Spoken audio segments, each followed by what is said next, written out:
Hello, everybody, and welcome back to the Oil and Gas Rundown here at King Operating. We are excited that you're joining us live, or you might be catching this on the replay, but welcome, everybody. So today we've got some great things we're going to unpack and talk a little bit about what's going on in the world. We're going to talk a little bit of geology, engineering, and we're going to be talking about what the heck is a J unit.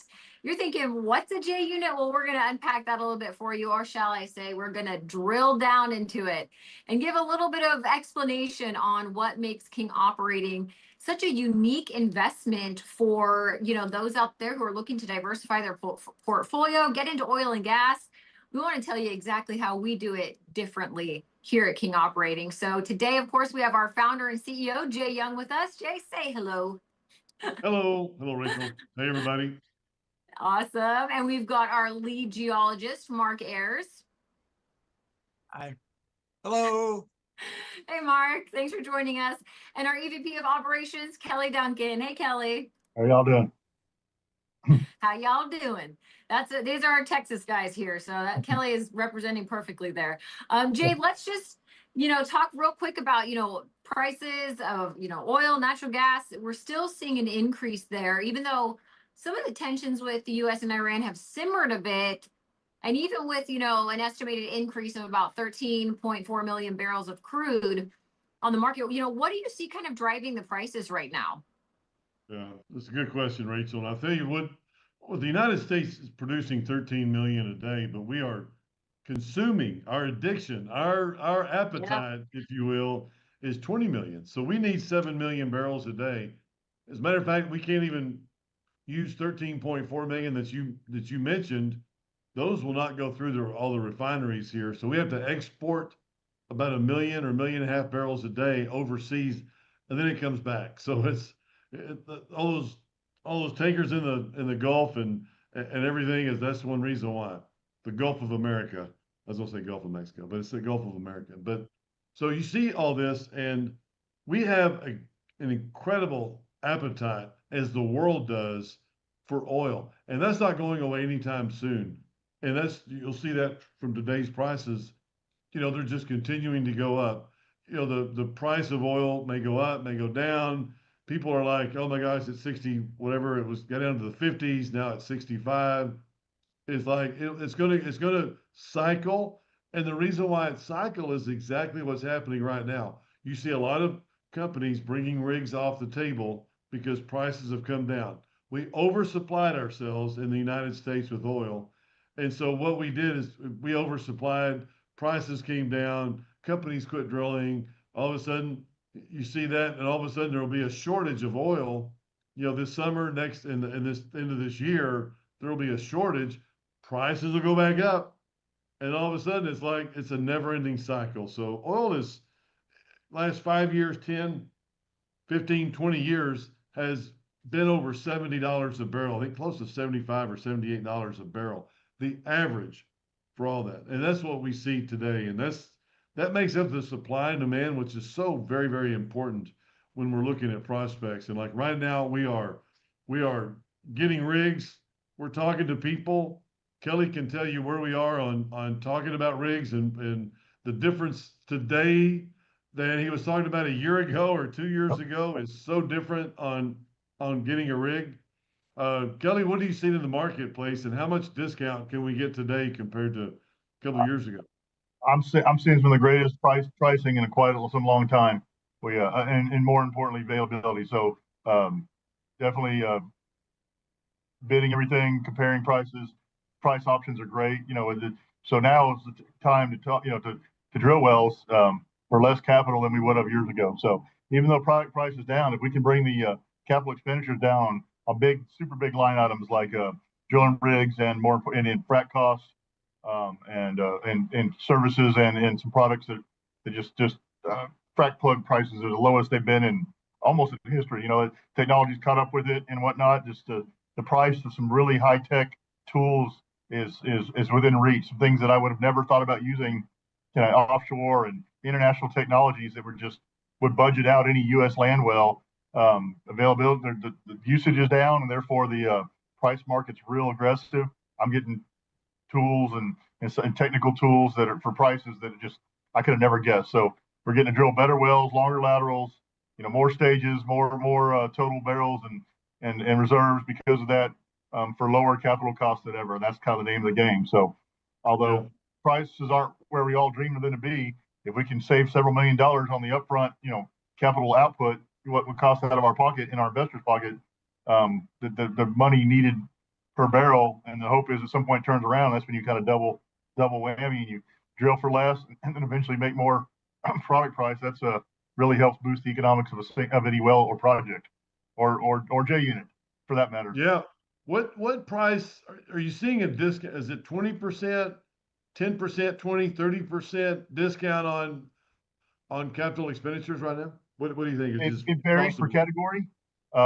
Strangely enough, some of the international market stuff like tubulars is pretty much flat, but rig rates are definitely down 20%. Frac cost even more than that. Frac companies and drilling rig companies make their money. Their models, their business finances are based on utilization. So anything that really is based on a utilized market on 365 days of being used in a year, not downtime. They can't just release crews and turn people off, when they're not using. So utilization really helps. Us specifically, we're kind of in an interesting point in place in the oil field. We're not on a huge development plan. We're not one of the big boys. We have a 7 rig drill schedule, 14 rig drill schedule. We're plumbed out, everything. We're kind of spot market. So we look for advantages, and we can leap on those advantages. Proximity to other operators. Cost to move things is expensive, and that's one of the few things that hasn't really gone down. So if I can find a rig in the neighborhood per se, in your subdivision where I want it to be, I can parlay with the other company and borrow it for a while, get super big down, bring down some of my big transportation costs by hundreds of thousands of dollars per operation, and really can. We had a team meeting this morning where we're discussing about some strategic planning where you can save $500,000 on the exact same deliverable well just by choosing time, place, and proximity to other wells. So there are a lot of factors, a lot of engineering, but there's a lot of logistics type things. So 20%, a lot of subjects, some products like American made products like plugs and perf guns and stuff and stuff like that really down even more than 20%, maybe 25 to 30% savings over just 3 years ago. Post COVID, we kind of had a little bump, and we're definitely seeing some of the best pricing in the last 10 years on a lot of products and services. Yeah. Okay. So drill, baby, drill. It's more drill now and have the buy low, sell high. It's like you'd much rather drill a well at 65 and produce it when oil goes up to 85, which is kind of our thought, instead of the other way around. The other way around is not because if it costs you $10 million to drill a well, then maybe you can drill that well for $8 million. Wow, that is so much better, especially when you get the oil out of the ground. It takes 3 to 6 months, and then you get your flush production. Basically a year from after you start drilling a well. It's not easy. It takes a lot of different. It takes a lot of different people. It's like building a house. I mean, building a house, you have front door people, garage door people, you have electricity, you got carpet, blah blah blah. I mean, you have all these different people, and it's the same thing as drilling a well. Kelly's got to touch base. Kelly has people that really has people. It's like you have people that a lot of my job is akin to a general contractor, right? Like, I'm the house builder, right? But I don't own the plumbing company. I don't have the irrigation group. I don't have a landscape company. But I know a guy who knows a guy who's got the shingles. Yeah. You got people, and you have people too that are getting bids, underneath you out on all these different rigs for all the different times because it's just so expensive and there's so many different moving parts. And I'm sorry, Rachel, I don't mean to take over. I just thought it was a good question to ask him about drilling costs.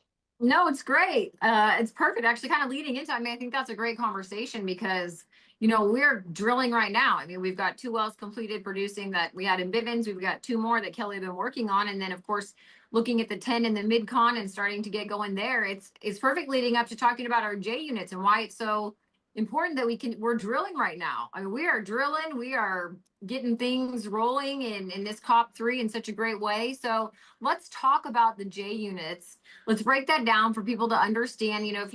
If you've followed us at all, you know we're different in oil and gas. We focus on acquire, develop, and divest.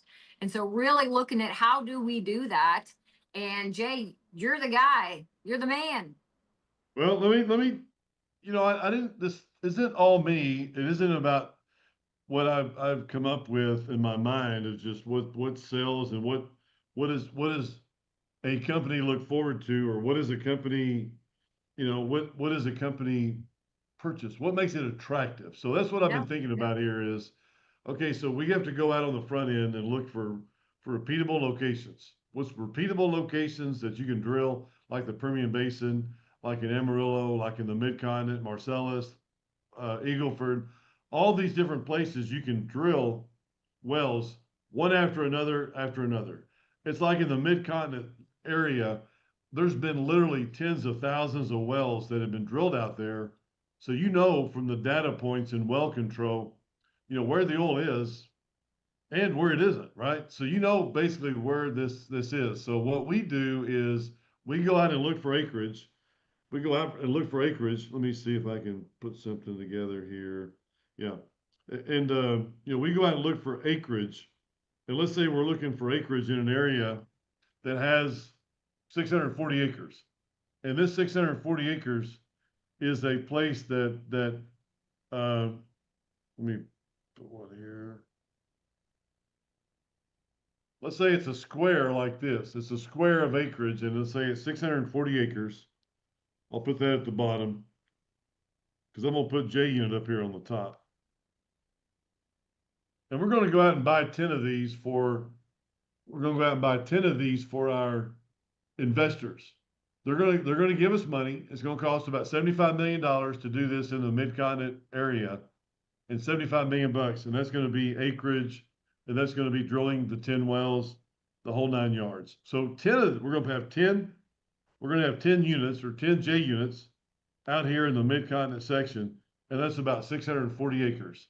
And we're gonna drill one well. We're gonna drill one well, and it's gonna be a 1 mile long lateral. These could be 1.5 miles, they could be 2 miles, but I'm just kind of giving you an example. That we drill one well in the very middle of that section. That's not it. Hold on. Technology. So we have one well that is drilled horizontally 1 mile. And then what we do is we say, okay, let's lease up enough acreage, which is the reason behind the 640 acres, for us to leave 2 locations here for a company to come in and participate, or just purchase this. Okay, so let's say we get some acreage, we spend $6 million, $7 million per well, and let's say we drill the well, we have the acreage, all the necessary, and let's say we can turn that this year for 15 million. Okay, not next year, I'm talking about this year in December, or putting it out for the companies to make a bid on it, and put the information together. In October, we'll work with a firm, and the firm will be somebody that does this before, but they have a database of people that that will be interested in looking at this. If you put 10 of these together, you're like, yeah, I've got 10 horizontal wells that you have. I got 20 locations that somebody could drill in the future. So yeah, that's very valuable to me because I get predictable cash flow from the wells already drilled, but also I can find out, I know exactly where and when to drill the next 20 wells. I'm gonna drill them right next door to the one that's already been drilled. So it's very easy. And I got this idea from a guy at Shreveport, Louisiana, Bill O'Brien. And Bill told me about this a long time ago. We did it very successfully, selling some deals a long time ago. But what we're going to do is we'll put this up for sale at the end of the year, because you never know we don't know if we're going to sell it or not. But I'm just saying that if we do sell it, it's going to be somebody that wants to give us 125, 150, $200 million. Somebody's going to give us more money than we spent. We'll receive monthly revenue checks from the wells already, but we'll also achieve that multiple on invested capital, or we won't sell. We'll just say, let's keep it till next year. So this year, let's say we have 10 10 Midcon wells. We have 4 Bivens wells. That's 14. Let's say we don't sell them this year. We drill 20 wells next year. We'll have 34 to sell next year, and so on. So every year this grows, and clients will still receive revenue, and we don't have to sell, but it's something that if it does happen, it's going to be really good for our clients, because we do want to see clients that because you don't know what oil and gas prices are going to do. And most oil and gas investments, 3 year, 5 year, 7 years. What if oil's $60 a barrel in 3 years or 5 years? What if it's 20, 30, 40? Who knows? What if we have COVID? There's all these different things. And that's why I'm like, no, let's have a divestiture every year, because there's going to be family offices out there, Prudential Insurance, I know, is a big investor in oil and gas. There's all these different, endowments, institutions that have the capacity, and they want to participate in oil and gas for the diversification or the exposure, but they don't know how to do it. So they can say, hey, we'll take 80%. You keep 20% for skin in the game. We'll give you a check for 200 million bucks or whatever for your 80%, and we'll also pay 80% of the next 2 wells or 10 wells or 20 wells that'll be drilled in the future. So it's really, I like the idea, because I like the way that it sits on people's tongues, and they'll think about it every year. We're going to come out with what the heck is a J unit campaign, kind of like You Got Milk. This is going to be the what the heck is a J unit, and we're going to have gold coins that have chocolate in them that say, what the heck is a goat? No, I'm just kidding. Or We're we'll gonna put eat this a on the lot side of of, gold coins. there you go. Or we'll have this on the side of my car. I don't think my wife would let me do that. But anyway, you know what I'm Michelle saying? would It's just, love that. Michelle would love that idea. oh, I'm absolutely. kidding. I'll put on No, t-shirts. We're all going to wear the same orange t-shirts at NATE this year, and we'll have that. So no, I just think it's an incredible way for a lot of companies, family offices, to have that exposure to oil and gas, and maybe not for them to operate, but there's so much money in these RAs. These RAs have tremendous amount of money, but they don't want to necessarily, participate on oil and gas, because they're afraid that they don't know what's going on. So if we can get this whole thing done, and get a good third party due diligence package, and get everything done, man, and I think there's just a great market out there. Well, and the people that are gonna love this are obviously our investors. So yeah, absolutely. No, it's really incredible. And I love that, we're packaging these up. I say packaging, we're drilling these, we're preparing these for our investors and giving them the opportunity, really to take it to market and to get them a divestiture, to get capital back to them, and then just continue that progress. Like you said, we may not have one sell that year, but we'll put it up and see how things are going. And for the right price, of course, you've always said for the right price, we would sell, and what I love also is that for like who you're talking about, RIAs or teachers funds, they want something that they know is predictable, packaged. And I'm going to pull Mark into this conversation in a minute, because that's really what we're doing when we prepare these J units. Is they're getting a well that is already proven, it's already producing. They're getting 640 acres that now has reserves that are ready to be drilled when they want to. It's going to have the geology with it. It's going to have the well report with it. So Mark, when we're looking at creating these J units, what kind of geology, goes into that when we're looking at 640 acres? Maybe just break down how, reservoirs work. You have one well, then you kind of have the offsetting PUDs. How does that work from a geological standpoint? All right. Well, I think that Rachel, an example, Jay mentioned resource plays like the Marcellus, the Permian Basin, and those are very unique. They're actually reservoirs where the hydrocarbons were generated within the reservoir. The rocks are very impermeable, and the hydrocarbon saturates the package of rocks. And so you can come in and drill multiple wells, and sometimes do what we call wine racking, where you might actually drill wells offsetting in a wine rack pattern, and not have them interfere with one another. But there's other places where that kind of play can work, and that is if you're in an area where the rocks are maybe not self-sourced, but they are not terribly permeable, but they're predictable. And so we choose places where we know that we have broad spread production. I mean, it's a resource play, but you take our Bivens play, we know over 60,000 acres, what the reservoir looks like over that 60,000 acres. And we have production drilled. It's actually already called an oil and gas field by the Railroad Commission. And so we're drilling wells in there. We don't have a tremendous amount of risk like if we went out and drilled a rank wildcat in a basin without production. There's a whole different investment strategy there. There you're trying to get into it at below market price and set up something that would be very valuable, but there's a lot of risk in your early investment. The kinds of things we're talking about, we don't have a lot of risk in the early investment, and we try to use our technical abilities to enhance production. And we wouldn't necessarily call them PUDs because that can have SEC designation, but they're offsets to production where we have actually, by drilling and testing a well, proven that it's capable of production. And then we look at the way that the reservoir is mapped over the J unit and say, hey, look, it's the same formation throughout this J unit. And if you are very likely then to capture exactly what we did in the offsets. But you don't, the word PUD may not be the right word because it has some SEC designations. And you might have to have production on all sides to be able to get that designation. So. Yeah, so that makes sense. So the offsets there, you're using the same geological information that you drilled on that first well to kind of designate those offsets. That's right. That's right. Yeah. And we've already found 2 great examples of that. And I think there are a lot more of them out there.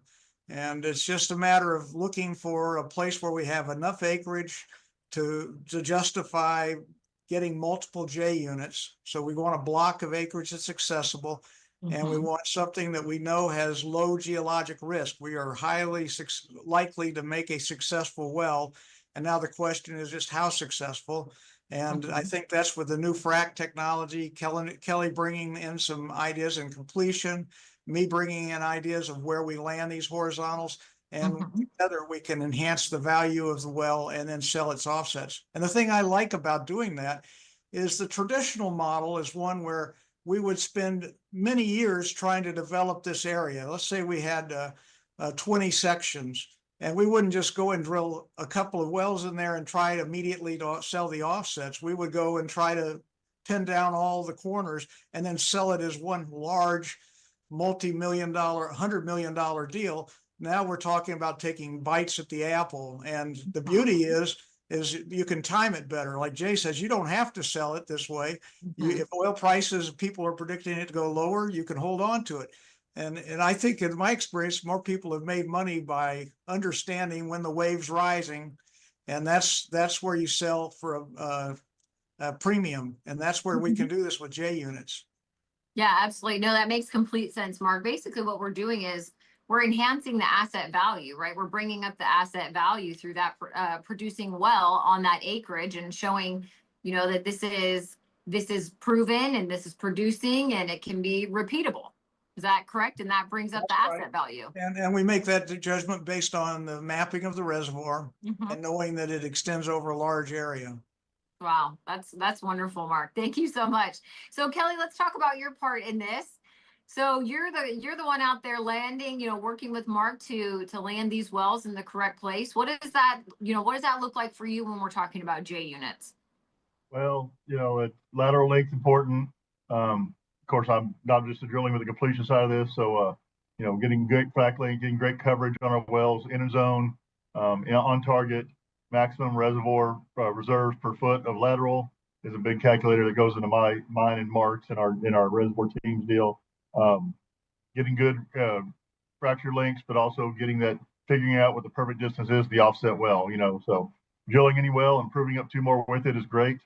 I like how this works for Jay and the sale model and all this. So it works real strategic, like in our mid-con process, but we're not necessarily, swathing entire counties here. It real helps with our strategic well design and plans and kind of tactical or surgical selection of acreage. and offset acreage, and really helps bring value to the project. Yeah, that's awesome, Kelly. Jay, you still there with us? I'm here. All right. I was just thinking about some of our buyers of this, and I really love the idea of the IRAs, because IRAs have so much trillions, billions, trillions. I don't know. They got almost as much money as Elon Musk. Different conversation, but they have a tremendous amount of money, and they do want the tax write-offs for their clients, but they're always afraid of doing an oil and gas investment, because they're like, what if we don't hit? What if I lose all my clients' money? And we're also, I mean, we're on the Charles Schwab platform, which that's another good thing. But just saying that from a standpoint of, okay, hey, here's proven production, and you have very predictable, because you know what they say, that if I don't know where my picture is, but it's like, if this one well produces 1 million barrels of oil, even the SEC will allow a public company or a company to book reserves, saying that the two offset locations, as long as they're real close together, I mean, it's like 600, 800 feet apart. If they're 600 to 800 feet apart, one produces 1 million. Those two offsetting locations can also produce 1 million each. So beautiful. So there's a company out there that would pay the first $5 of a $65, $75 price, just to know, hey, you know what? When I go drill that well, it's going to produce $1 million. They give you $5 for it all day, any day. That's two PUDs, $1 million. That's $10 million right there that you can add on to that value, that we're increasing the value substantially, and being able to come out. So it's going to be great. I'm really excited about the opportunity, and I'm just thinking about some of the deals that we've got. So yeah, absolutely. We're very excited about it, and we've been talking about it a lot on our webinars. We've got some great webinars. We've got one coming up actually.